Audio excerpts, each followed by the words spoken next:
Hi guys, I know this is really impromptu. Hold on. I am coming to you, no one's anywhere around. I am coming to you from Worrell Gallery. Let's get the name of where's the sign? It's somewhere. Worrell Gallery in Santa Fe. Oh, there it is. Beautiful iron sign over here. And this is the artist. There you go. That is his work. He's in his 80s now. He's been making this amazing, I guess you would call it kind of Southwestern art for a long time. And my new friend Katharine Lott is an artist in the gallery who has some paintings in the gallery. We're just going to walk in and get a quick little interview with Katharine, my new friend. Look at this beautiful place. Wow, you have so many beautiful things in here. This is Tom. Hello. Hi, Tom. How are you? I'm good. And this is Jody. Hi. And we're going to move on in here. We're going to meet Katharine, my new friend Katharine. And she is sitting beside, actually, you can stand up and point if you want. Okay. Tom has graciously moved 4 of her paintings in here in a grouping. And then Bill Worrell. Yes, I was just mentioning him outside. Yes. Those 2 pieces at the top, this piece. And how would you have a seat? How would you describe your, we're staying 6 feet apart, so if you want to drop that, they'll be able to hear you better. Okay. And how would you describe your art? Well, I mean, art is just an extension, I think, of our personality and our soul. And it comes out on the canvas. And the things that I enjoy painting are abstract pieces, and then any pieces with lots of texture. The teepees have lots and lots of texture. You switch around, because I put this here so that I could hold you steady. Yeah. I'm going to move this around in my jacket. Yeah, I use cold wax and oil paint, and so I'm able to get a lot of different layers. I also use a lot of gold leaf that adds an element of kind of a shimmer and a liveliness. Speak just a little bit louder, okay? Yeah. Like this, okay? And I just want to make sure that they hear you. Okay. So tell us how in the world you work with gold leaf. Because it just falls apart the minute you touch it. Yeah. Well, gold leaf is great because, am I talking into it? It's wonderful because it is very delicate, but when you place the glue down, it actually adheres really quickly, and then you can kind of work with it after you put the glue down. And I usually do that before I finish a piece, and then when I embellish or add to it, then a lot of times you can see the gold leaf either laying on top or underneath. It just adds an element of interest, I think. I'm going to move you actually physically right here. That way they can actually see your painting, because they can't really see it from where you're sitting. So you have a seat over there. I'm going to switch this around. Let's see. There we go, that's better. Okay. It's kind of low, but so how long have you been an artist? Oh my goodness. So I think as a child I would even like go hide in the closet and paint my tennis shoes. So I don't really remember a time when I wasn't an artist. I was always creating things in my head and using any kind of medium I could find, Play-Doh, clay. The painting occurred whenever I was doing wall finishes, and I was working in people's homes and embellishing, and kind of as an artisan, and I would find pieces of the art, or the wall finish that I really liked, and I thought, oh gosh, that would be great in like a 4x4 piece. And so I just started putting it on canvas, and this is the end result. So it's more about, your interest in art was more about building up a surface and a texture and color and everything, and then the image, the burning image that you wanted to do came later. Would you say that's true? Yes, sometimes in an abstract piece, they tell me what to do.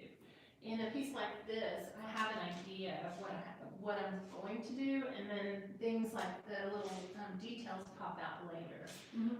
I started using the texture, honestly, with some aspen tree paintings, and the aspens are all one organism, and they really appeal to me because they're, well, first of all, they're beautiful, and the fact that their root system is all one was really intriguing to me. And when they lean up against each other in the forest, they actually scar each other, and the scars are what's beautiful. Wait, let's just stop for people who don't understand that for a moment. Aspen trees are all one organism, sort of like a mycorrhizae? Yes, I didn't know that. a stand of aspens, yeah, it's one of the single largest organisms. So when I lived in Colorado, you come across these big stands, Yes. and the root structure is all connected. That's amazing. Well, Tom was telling me that you have some art, some paintings of the aspen trees, Yes. but not here, right? Okay. Where are they? Are they purchased? Do you have them? A lot of them are purchased. I do have a lot in Telluride because Telluride is, filled with aspens. True.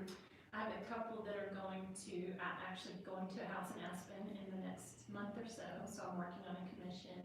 But the reason that I painted aspens in the first place was because when my mom passed away, we scattered her ashes under a circular stand of aspens, and when I went home after that event, I painted my first painting and an aspen tree.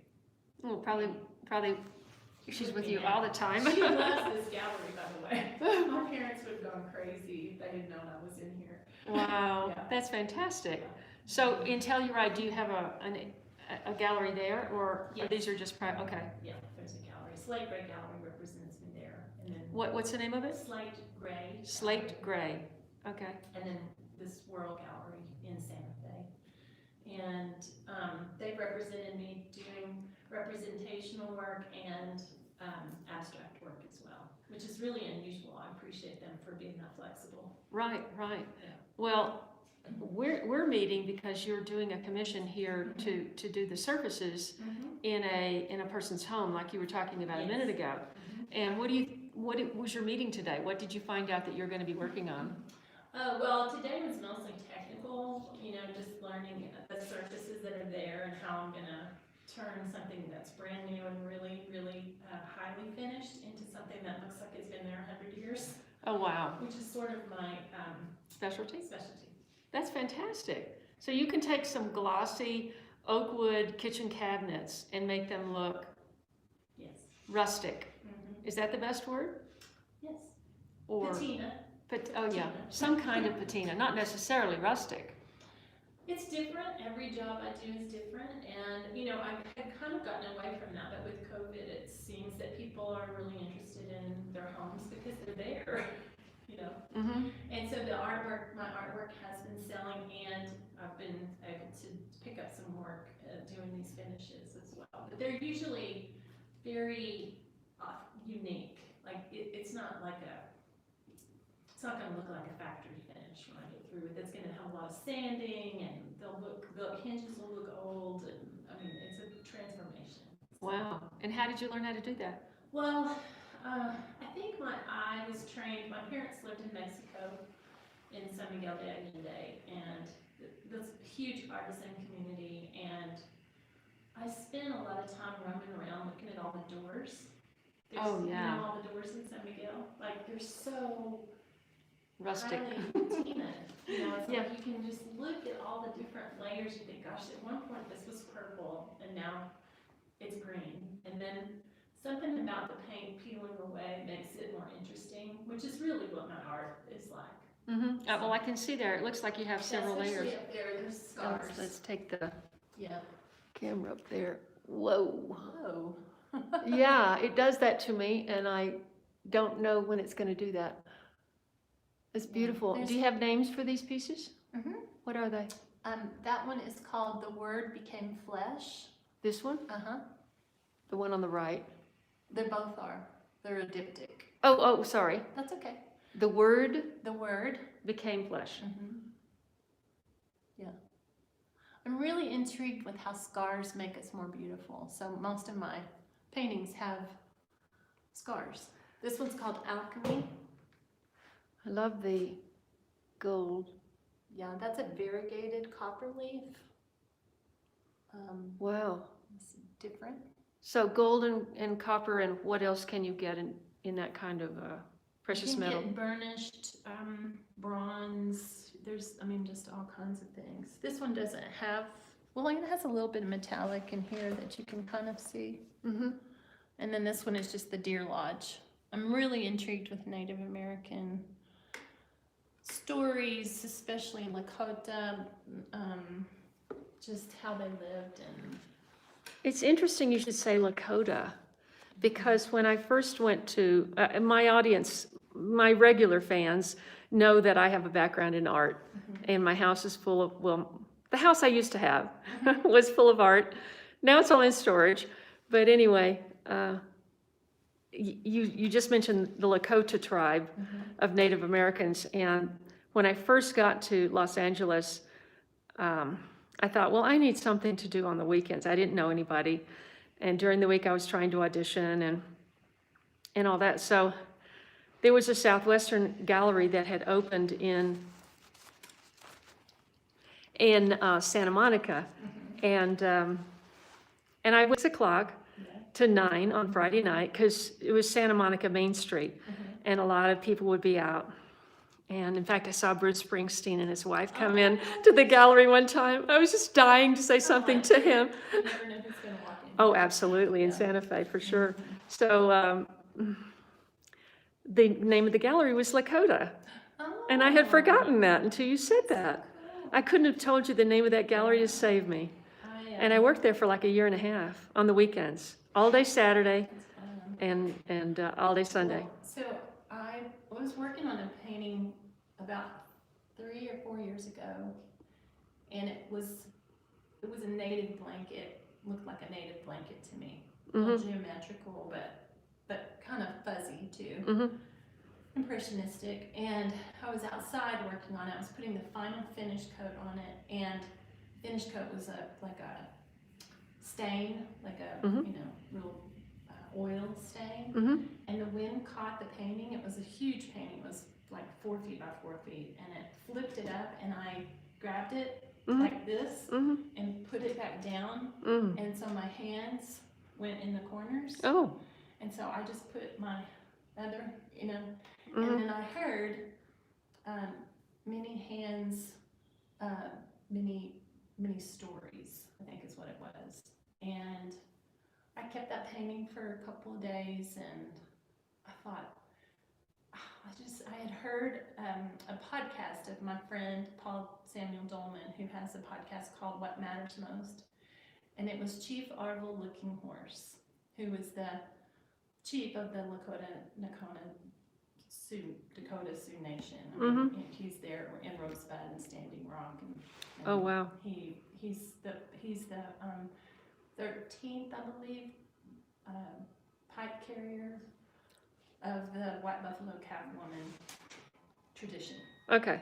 And let's just stop for 1 second and just say that your heritage is Cherokee. Okay. Yeah, more. I mean, a little bit of Cherokee, but I really resonated with the Lakota stories, and I had done sweat lodges and things like that in my past. But anyway, long story short, somebody came to see me. I do healing arts work, and they kept looking at the painting, and they asked me, "What are you going to do with that?" And I was like, "I don't know. I'm going to sell it, and I think I want to offer this to Chief."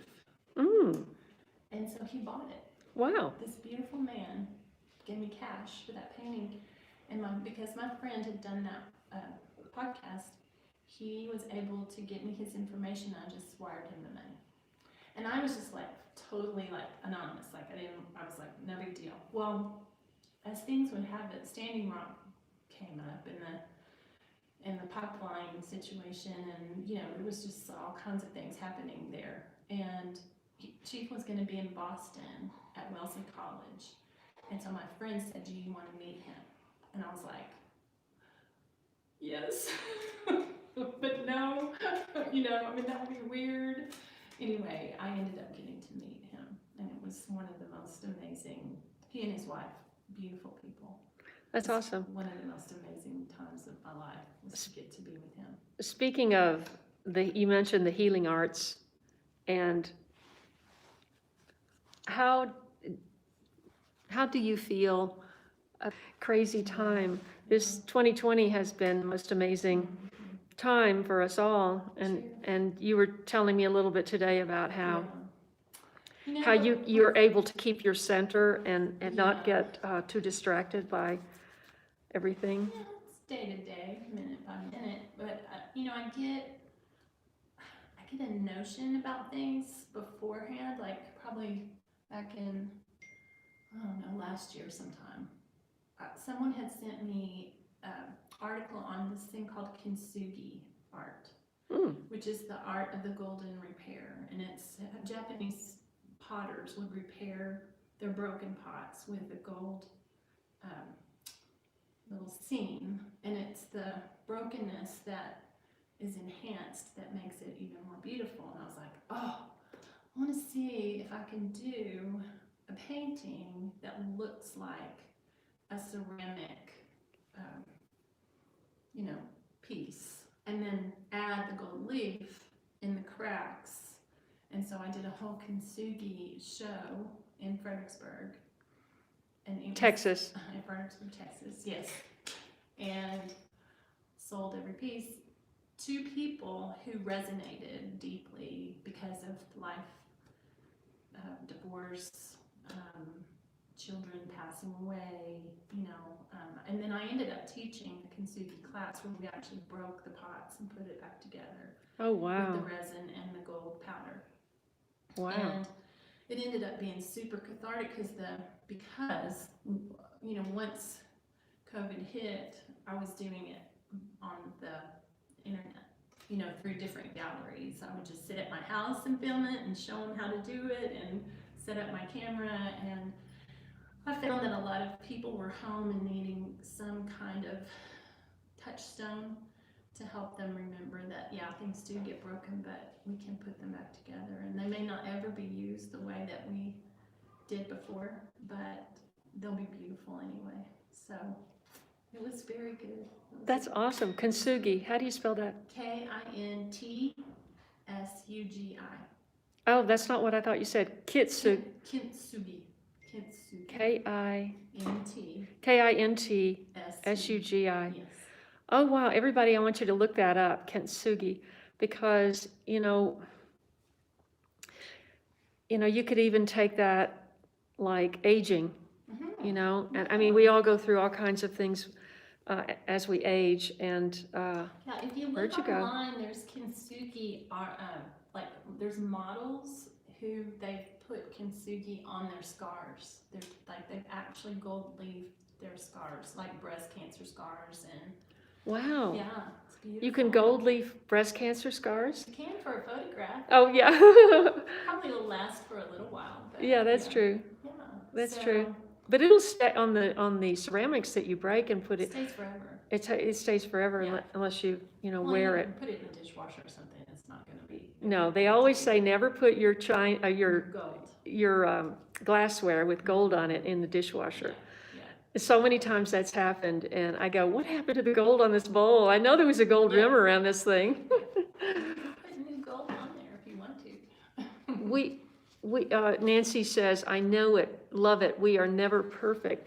And I think that we could also take that for wrinkles. Well, we're not broken if we have wrinkles, but our skin is worn. Yeah, we're perfectly imperfect. Mm-hmm. I mean, to me, what's happening to my face is indicative to how much life I've lived. And one of my teachers said, in order to die well, you must live deeply. Deeply enough that when you die, the tears of your loved ones is what propels you from the good red road to the blue road of spirit. And so this is how I live deeply. This is the proof. It's a badge of honor to me. Wow. So I'm going to start thinking of it that way. Yeah, well, I mean, it's inevitable, right? I mean, what we resist persists, so I'm gonna lean into it. I know beautiful women. You're a beautiful woman. Thank We're you. now elders in our tribe. If we were in an intact culture, we would be the ones that the young people would come to, and for wisdom, for guidance, for security, for stability, for how do I feed my baby? What do I do with this husband? I mean, I'm fighting with my siblings, and we're back when we were living in small villages. You would go to the elders in your tribe to find out what to do next.